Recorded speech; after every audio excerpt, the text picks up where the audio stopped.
Acharyam Vishveshwaraya International School and booth 1 tower hatra hogtivi, and then we will take booth 2 Doomlight Circle, and then booth 3 Mangarpet Circle, ETCM Circle, booth 5 College Circle, adadmele booth 6 Old Bus Stop, and booth 7 Ammavaripet Circle, and booth 8 ಅಲ್ಲಿಗೆ ಈ ಒಂದು marathon end ಆಗುತ್ತೆ, new bus stop. So again ನಾವು ಮತ್ತೆ ಇದೇ ಪಾಯಿಂಟ್ಗೆ ಬಂದ್ಬಿಟ್ಟು ಸೇರ್ತೀವಿ.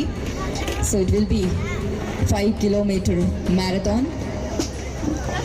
ಒಂದು ಬ್ಯೂಟಿಫುಲ್ ಆದಂತಹ ಥೀಮ್ನ ಇಟ್ಕೊಂಡು ಮಾಡ್ತಿದ್ದಾರೆ, ಚೂಸ್ ಲೈಫ್ ನಾಟ್ ಡ್ರಗ್ಸ್.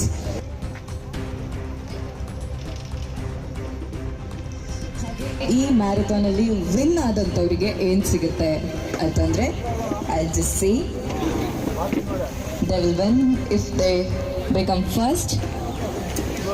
ಮೊದಲನೇ ಬಹುಮಾನವಾಗಿ ಸ್ಪೋರ್ಟ್ಸ್ ಸೈಕಲ್ ಅನ್ನ ಪಡ್ಕೊಳ್ತಾರೆ, ಆ್ಯಂಡ್ ಸೆಕೆಂಡ್ ವಿನ್ನರ್ಗೆ ಸ್ಪೋರ್ಟ್ಸ್ ಬ್ಯಾಗ್ ಸಿಗುತ್ತೆ, ಆ್ಯಂಡ್ ಥರ್ಡ್ ವಿನ್ನರ್ ಅವರಿಗೆ ಅಬ್ಡೋಮೆನ್ ಎಕ್ಸಸೈಸ್ ಮಾಡೋದಕ್ಕೆ ಒಂದು ಮೆಷಿನ್ ಸಿಗುತ್ತೆ. ಹಾಗೆ ಫಸ್ಟ್ ಸೆಕೆಂಡ್ ಥರ್ಡ್ ಮಾತ್ರ ಅಲ್ಲ, it will goes up to 10. So ಉಳಿದ 7 ಜನಕ್ಕೆ ಮೆಡಲ್ಸ್ ಅನ್ನ ಕೂಡ ಕೊಡಲಾಗುತ್ತೆ. So it's all in your hand. ಯಾರಿಗೆ ಫಸ್ಟ್ ಸೆಕೆಂಡ್ ಥರ್ಡ್ ಬರುತ್ತೆ ಅಂತ ಇನ್ನೇನು ಕೆಲವೇ ಕ್ಷಣಗಳಲ್ಲಿ ಗೊತ್ತಾಗುತ್ತೆ.